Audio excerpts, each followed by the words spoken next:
Welcome back, everyone, to another episode of The Power of Eight. Hello, I'm your co-host, Pollyanna Blanco, here with Jennifer Smith. And it's a pleasure to be back here with all of you today. And today we're going to be looking at a very interesting chapter in this book. So if you haven't yet got your copy of it, I encourage you to get it and so you can follow along with us and read along with us. This chapter is called The Power of 12. And it's interesting because the book is called The Power of Eight. So why all of a sudden the power of 12? Well, if you caught our last episode where we were talking about mental trespassers and the psychic internet, this is kind of the background to this episode. So I'd encourage you to go back and watch our previous episode, and at the same time, you can still follow along with what we're sharing here, because in our previous episode, we were kind of exploring all the interesting science behind the power of eight groups and how we live in a quantum universe and how energy healing really does work beyond all time and space. So it's a juicy, good chapter to to familiarize yourself with. And at the same time, what's so fascinating is that this Power of 12 chapter is really bringing home the power of the one mind,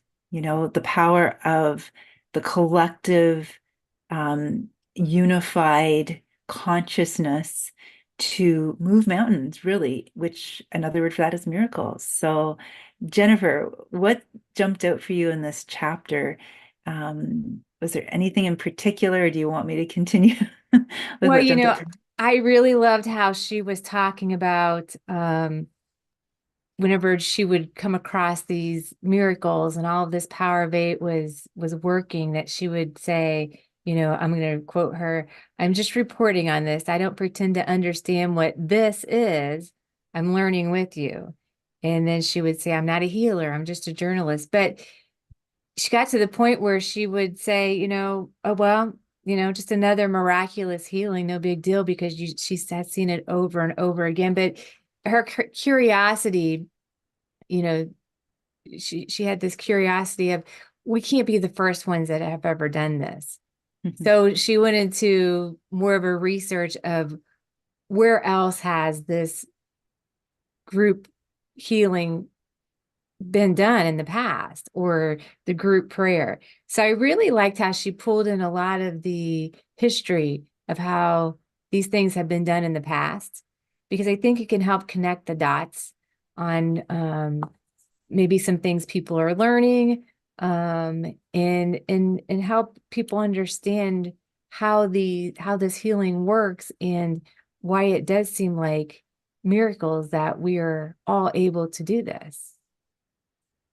Excellent point. And I just as you were saying that, what kind of came across the screen of my mind was the miracle is actually simplifying things into that we were talking about at the end of last episode, that single-minded focus. And and then also amplifying that single-minded focus with a group, and how this is a practice, and how when we join forces with other like-hearted and like-minded people and focus on that embodied intention with that from that place of pure intention, that sincerity, that love, that presence, and really hold the space for all the highest possibilities to reveal themselves, then this is the space of miracles. And I like the history too that she went into, and she unpacked some words. One of the words I've highlighted here was a word I wasn't familiar with, and I want to see if I've got it right here. I'm going to just read it with my readers on so I don't butcher it. It's a Greek word, and I'm part Greek, but I don't know this word. It's from ancient Greek, homothymadon, and it's a method of group prayer that was revealed 12 times in the Bible, mainly in Acts, to describe the nature of the 12 apostles' prayer. And what's so interesting is she's coming at this topic as a scientist who's curious, who accepts that it is without needing to understand it. And yet at the same time, she's also that mirror for so many of us who are just so happy to receive blessings that even if we don't understand it with the mind of form, we accept it. And yet there's still this curiosity in us that wants to unpack it and wants to explore what it's all about and wants to know if it, I think what's behind that is wanting to know if it's replicable, if it's just a woohoo, I won the lottery, a spiritual lottery, Mhm. or if there was something that I was doing that I could do on a consistent basis and join forces with other people so that my intention and my energy can be directed in this way of service to others. Mhm. And so the history is really interesting. And the words that kept, I underlined them and highlighted them because really what kept echoing throughout the chapter was with one mind and with one passion, unanimously, harmoniously, and continuously in unison, together at the same place at the same time, outbursts of passion, a passionate unity with a single voice, a communal act Yeah. with one mind. And the last part here that was interesting with no schisms, no divided interests, no discordant purposes. So that really, And it's very resonated. powerful on many things that we do in life. Whenever we're working in unison, where we're all, if there's, we call them masterminds, 2 to 12 people together that are focusing on the goodness of one thing. One, you can feel the energy. You can feel the energy when you're with people. You can feel it in your body. It just, when you're connected with a group of people. And then you have what people call God source or infinite intelligence, all of that to help you move these miracles along. So it is really, really powerful when you have a group of people with the same intention together with the same thoughts, where you are in unison with everything to make these things happen.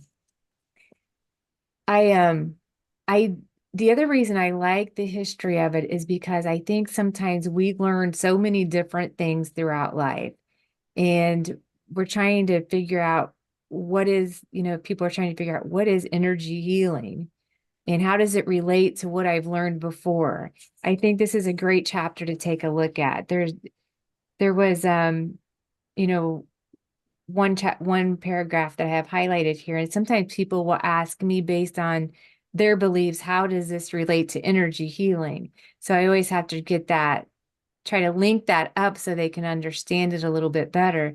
And I just love that she included some of this in there too, because at least it gives you some different ideas if people want to go and study these things that she has in there, so they can better understand energy healing and how really everything kind of relates to the same thing. It's just taught in different ways, but she talked about throughout the ages, small circles of people have held a special significance in many cultures and religions, from pagan Wicca to mystical Christianity.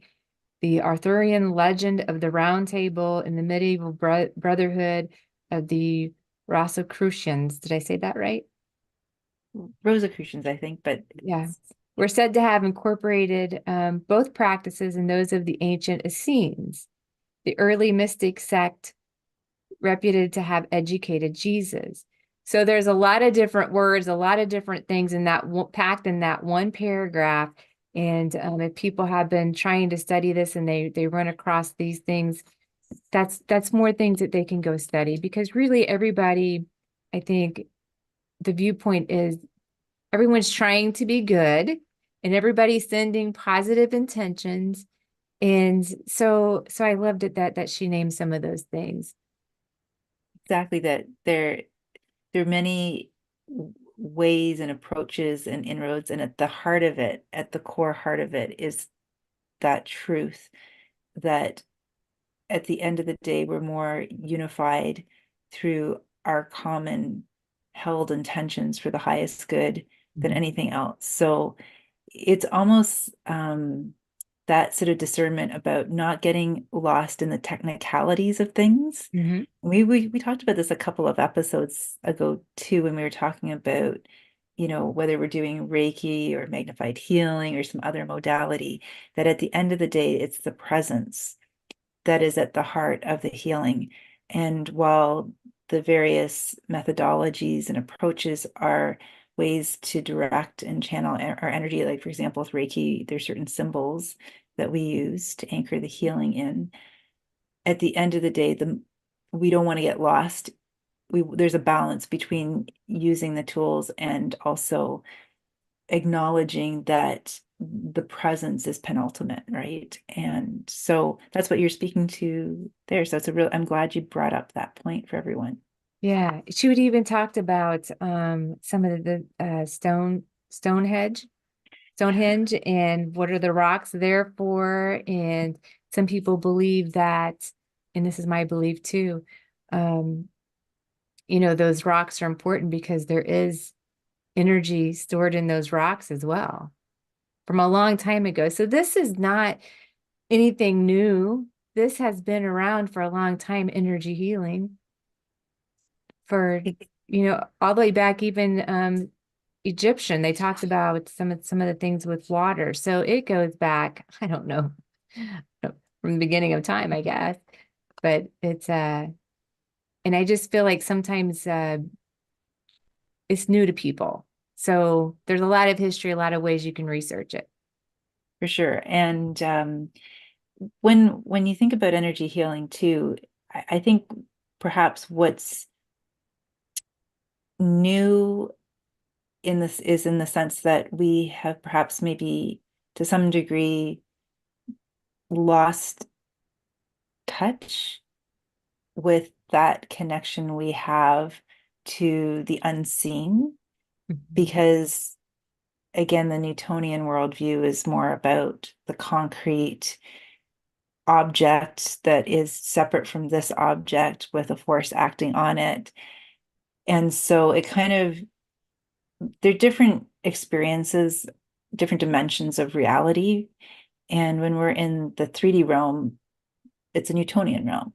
When we move into 4D, 5D, and beyond, we're definitely stepping into the quantum realm, which is non-local, and it's the superposition of quantum physics where you can be outside of time and space, and it's not a linear sequential world.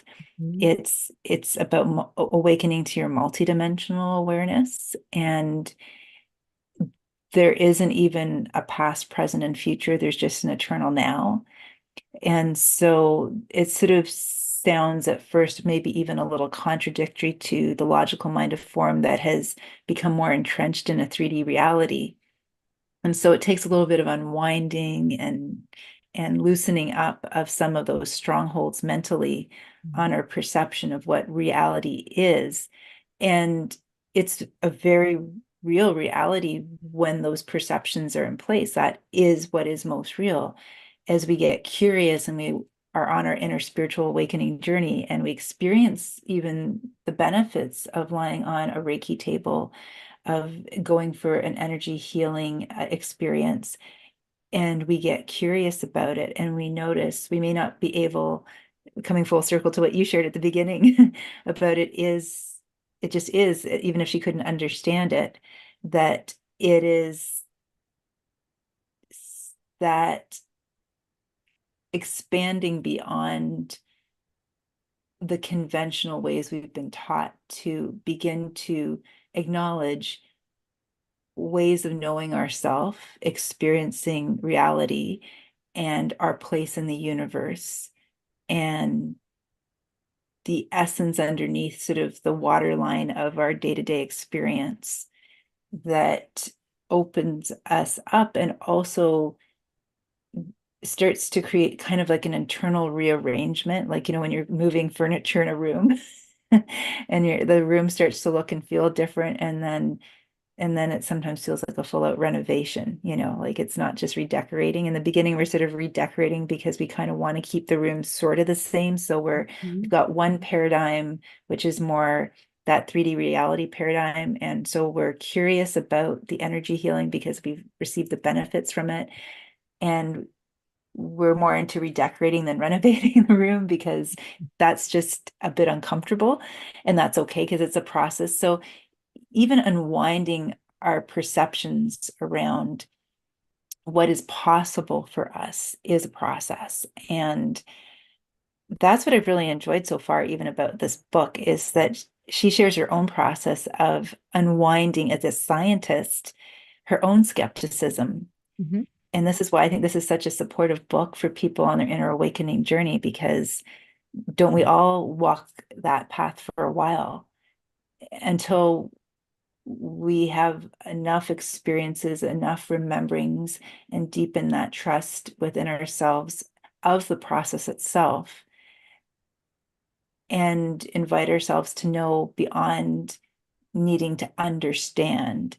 Mhm. It's just this unfolding and this amazing journey that we're all invited on by I our loved how soul. you described that. Like we're rearranging just a little bit, because we're going down this path to try to understand. And I think it's because it's some of this stuff is maybe unknown to us at first and it's a little uncomfortable. That's kind of start with baby steps, learn a little bit, then we experiment a little bit. But yeah, but then as the more you trust yourself, the more you understand that this is who we are. This is the goodness of life. We can all do so many amazing things, heal ourselves, we can manifest. Um, yeah, and then you just keep going and it just keeps going, doesn't it? And it's interesting because another piece too is like it restores our innocence, Yeah. the child of a mind, the childlike wonder. Because I can remember, think about, invite all of anyone who's listening right now to think back to when you were, precognitive under the age of 8, as a child. And I was just sharing this with you, Jennifer, about how I so believed I could fly. I dreamt it, I felt it, it was sensate in my body, and I was so convinced that I was out running on my front lawn, which was actually a cut through street. So during rush hour, it could be quite busy, completely unabashedly, running and leaping into the air and falling flat on my face, only to have passersby driving along the street, probably wondering, what is that child doing? But I knew I could fly. I just knew it in my body. I'd experienced it so many times in my dream state. There was no doubt in my mind. It's only as we get older and we experience experiences that kind of shut us down a little bit, um, that we sometimes are preemptive with some of those deeper inner knowings. I can also remember too, as a child, coming back from getting my wisdom teeth taken out, and I got a bunch taken out at the same time, and they gave me, I think it was Tylenol 3 with codeine, and I just something inside of me just said, I don't really want to take that. And I was lying on the sofa and experiencing the discomfort. And I just felt instinctively and intuitively that I just wanted to lie there and breathe into the pain and ride it out and just connect with my body. Mhm. And I can also remember how no one showed me to do this or taught me to do that. I didn't even know what it was. I didn't even understand it, but I just did it, and I felt better. So that was all that mattered. I started picturing that I was smoothing green gel-like light over the soreness in my mouth. And I was still like, maybe I was 13. I can't remember the exact age. I didn't even know about the color wheel yet in art class and how green and red are complementary colors and neutralize each other. It was only years later when I talked to a friend who had done some chromotherapy, uh, as a healing practitioner in the chromotherapy. What's chromotherapy? And he said, it sounds like you were doing chromotherapy as a child. And I'm like, oh, I didn't know about that. And it literally helped to reduce the pain. And later on, as a teacher, one time there was a student when I was on a trip who had gotten a really bad sunburn, and she was very open. And while we were waiting to take her to the clinic and she was in discomfort and pain, I figured it's non-invasive, it's harmless. And I, invited her to explore that as a visualization, and she said it helped. Mhm. So it's amazing how I feel like the message I just feel guided to share right now is that we all have such wisdom on a DNA level, on a cellular level, locked inside of us because it, even when we talk about ancestral healing, right? And indigenous peoples know this, that, when we heal ourselves, we don't just heal ourselves, we heal 7 generations back and 7 generations forward, Mhm. because we have this, modern science calls it epigenetics, where we have this continuum, right? We're not, if we just talk about our life on this timeline, in this space-time continuum reality, there is such a ripple effect forwards and backwards through our DNA, through our cellular memory. And so when we are, healing something for ourselves or receiving the power of healing intentions through a power of eight group, this is the beauty of healing itself, is it's a restoration of like peeling back all the layers that would kind of like keep the door locked to our own inner riches and inner resources, Mhm. so that we kind of like clear it. It's almost like being in a house that's really cluttered and you can't find your way to the door. You don't even see that the door is there because there's too much stuff obscuring it and blocking it. And then lo and behold, you start to remove this limiting belief and that limiting belief and that fear, that doubt, that hesitancy, that skepticism, gradually, and then as you're ready to do so, and then over time, wow, there's been a door there all along. I wonder what's on the other side of that door. Oh my gosh, I know that it's been in me all along. So this is the beauty of the journey. It is. It is. Yeah, removing those limited beliefs. I think when you first get started, whenever you first realize that that has to be done, it almost feels like you got to build momentum. But the more you keep going, the more momentum that builds to keep, okay, that belief system, so you can really get to the core of who you are. And that's really freeing, really freeing. You Definitely. had mentioned something about flying dreams as a child. So you remember that from your childhood. The very first time I remember having a dream like that, I was in college, and the professor is a psychology professor. He was explaining that we could do that. In your dreams, you can fly and you can take control of them. And so I thought, wow, I'm going to try that. And that night I went home and had a dream like that. It's amazing. So yeah, so maybe if someone's listening that hasn't had that experience yet, give that a try because you can. Exactly. And it's interesting just to explore all these dimensions of ourself, right? The dream time experience of ourself, because that's when our logical, rational mind is, asleep. And we're working more on a subconscious level, right? We're in that place where there's just so much available that oftentimes is veiled when we're awake. Even the Australian Aborigines, from what I understand, what I've heard or read before, is their sense is that the dream time is more real than the awake time. Mhm. So it's interesting how, talking about flying dreams and and it also, I mean, because I've never really explored astral travel. I know some people talk about that. I personally myself like to stay as much out of the astral zone as possible. It's kind of like a big psychic highway, Yeah. and not all of the invisible energy is desirable energy, because, that's a whole other show. But I do find that,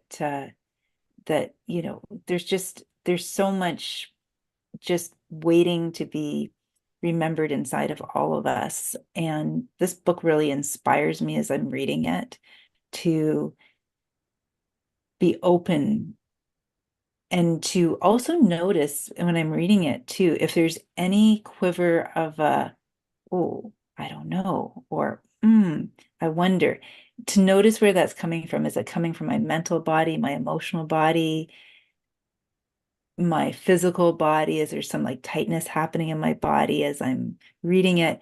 Because that's something that if I pay attention to it and I notice it, also offers me the invitation to get curious and unwind a little bit.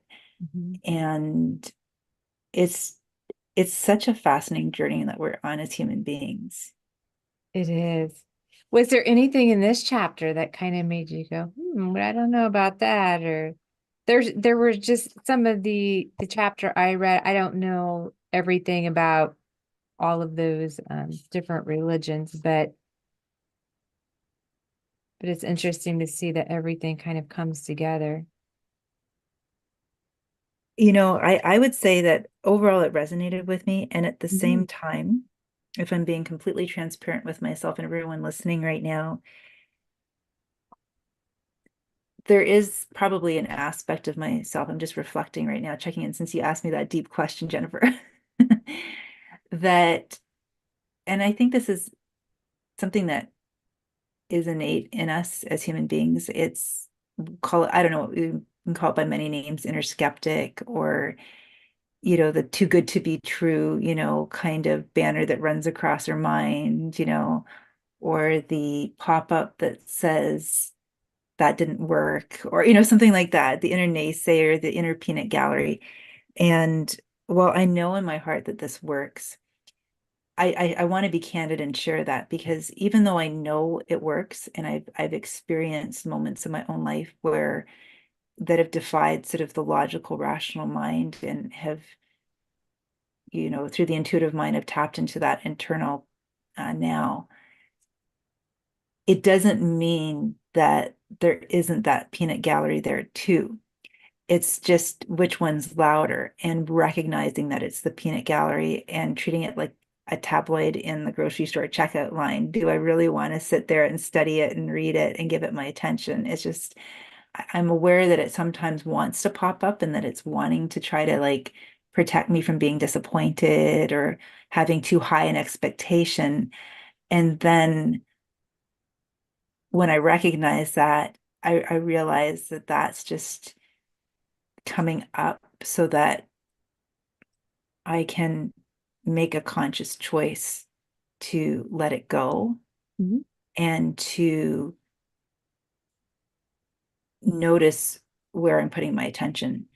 The one thing that caught me towards the very end on page 61 is where she talks about a batch of individuals. This is the power of eight groups, is a batch of individuals passionately praying together as a single entity, thinking the same healing thought at the same moment. When people are involved in a passionate activity like a healing circle, they transmute from a solitary voice into a thunderous symphony. Mhm. And so a lot of us talk, in our inner awakening journey about finding our voice, being authentic, speaking our truth. And that's a powerful stage we all move through. And at the same time, when we can collectively gather in an act of service from a place of neutrality, from a place of pure intention, sincerity, love, and presence, outside of all hidden motivations, for personal gain, for, look at me, or I'm so wonderful, or, uh, you know, look at how powerful and special I am, just for the pure remembrance of that at oneness, that one heart, that one mindedness. There's such a deep fulfillment, spiritual fulfillment in that that goes beyond words and is so restorative. So I just feel like this chapter speaks to like what's at the heart and core of all those different cultures and traditions that Mhm. you mentioned earlier that caught your attention. And that when we are open and to these experiences and invite these experiences into our daily practice, into our life experiences, into how we decide what our purpose and service is in the world, then any of those little niggling, flickering, momentary, peanut gallery thoughts that pop up, they don't stand a chance, right? Yeah. Yeah. And I would say that I know exactly what you're talking about there. And whenever going through my own journey as, transferring from going from the corporate world into healing, that would come up. Of course, the doubts come up because it's something new. I haven't experienced all of it yet. So I journaled a lot. So I could go back and look at, yeah, these things did happen whenever things would come up to say, now, you sure that's true?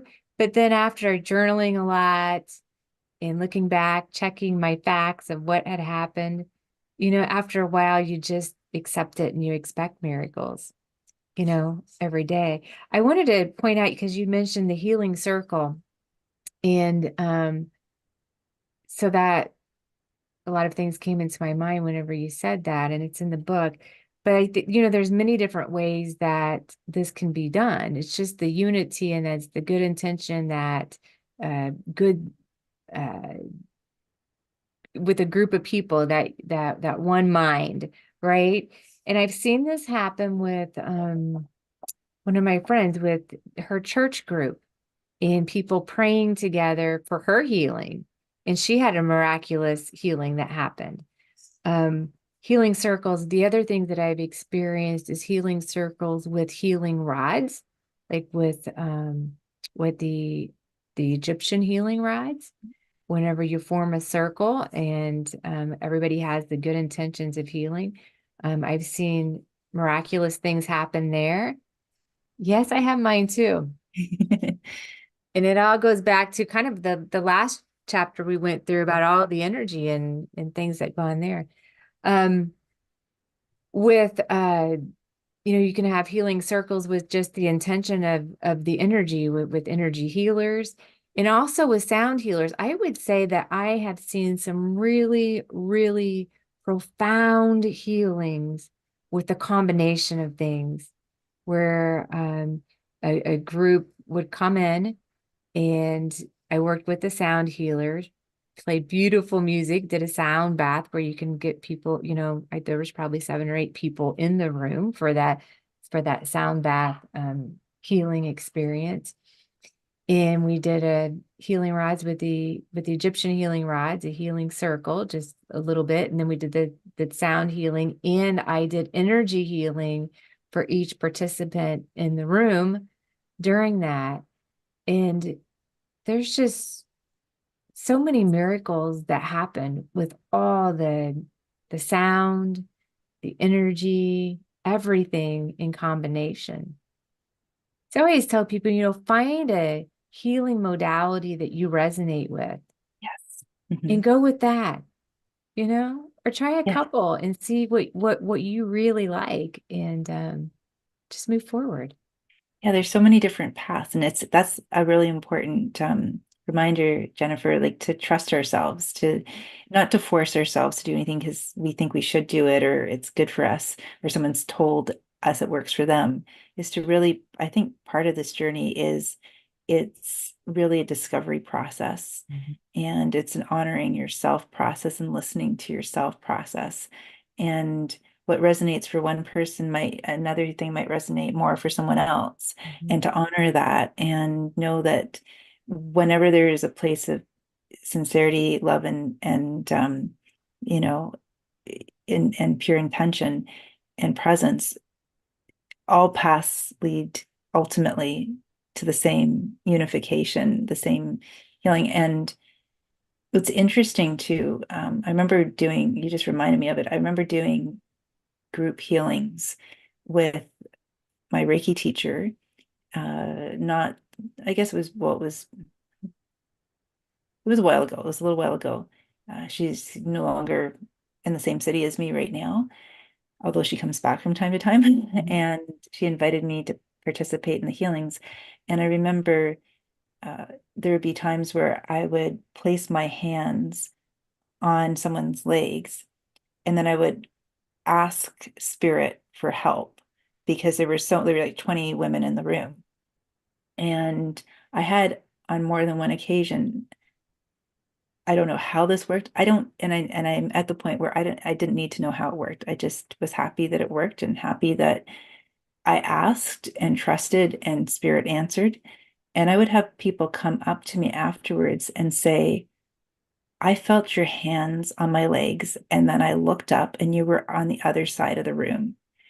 And I don't know how that was possible. And I said, I asked spirit. And there have even been times where I've been working on a Reiki client or, someone on my healing table. And I've had a similar comment where I would literally call on spirit to, because I felt the need to have energy maybe running, at the feet and also at the head. And I couldn't be comfortably in both places at the same time because of the height of the person. And so I would ask spirit to, you know, support that energy at the feet while I worked on the head or vice versa.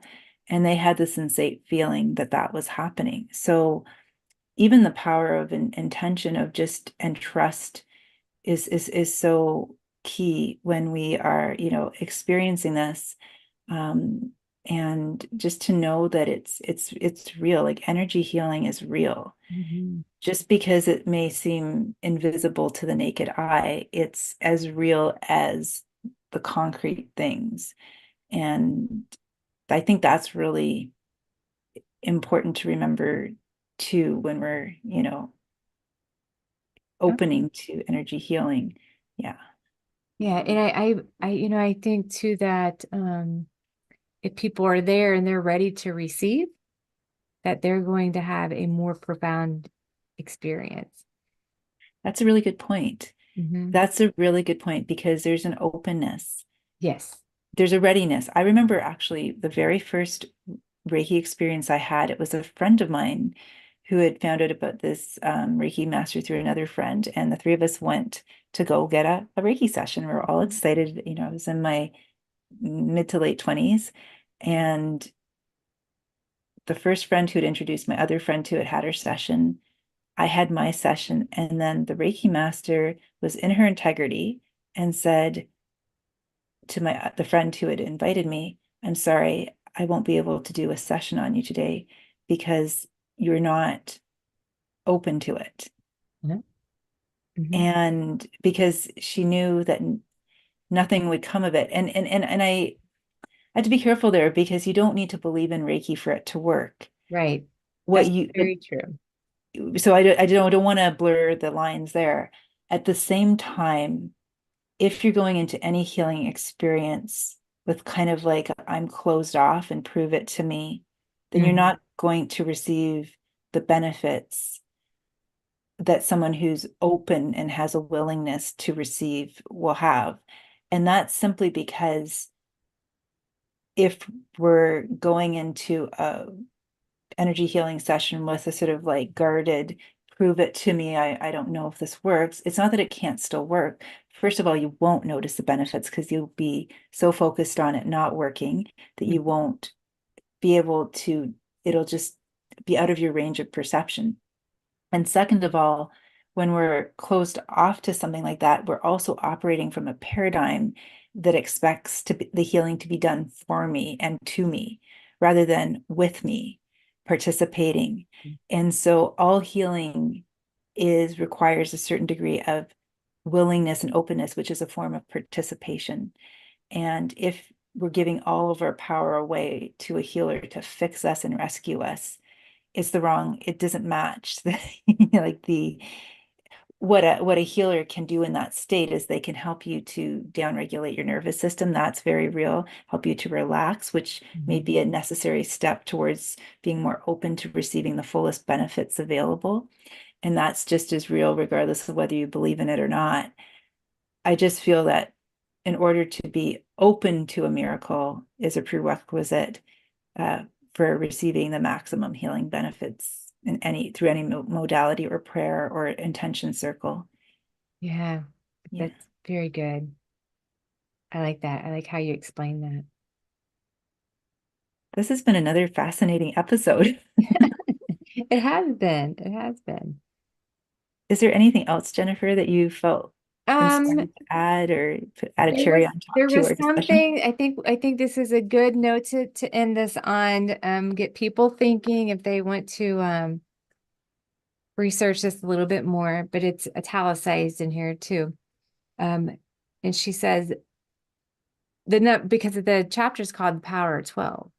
So she's saying the number of the 12 apostles may have mattered as much as the praying itself. So I think that's a good note to kind of ponder that on. That 12. What? The 12. What is the 12? Yes. Be open and curious and notice what things out there in the world that as we know it have the 12 in it, Mhm. Yeah. and what could that mean? And I think just being open and curious will allow life to reveal Mhm. certain patterns, Right. and that these are not arbitrary numbers, that numbers themselves are a language of the soul when numbers are understood from their pure essence. And I understand this as someone who studied ascended numerology and offers ascended numerology sessions. And you Mhm. know this too, Jennifer, you're familiar with it, is that numbers are a frequency, they're an energy in and of themselves, and just the same way words are and emotions are. So all of these at on at their core level are different frequencies of energy. So be curious about that 12 frequency and notice in the mundane everyday world where it shows up, and maybe be open to a perception shift about what that could be about and how that might open up new possibilities in your life. Mhm. Very good. Yeah. All right. Well, thank you, Pollyanna, so much. And I will see you next week. Yes, can't wait to join you and everyone here. Thanks so much.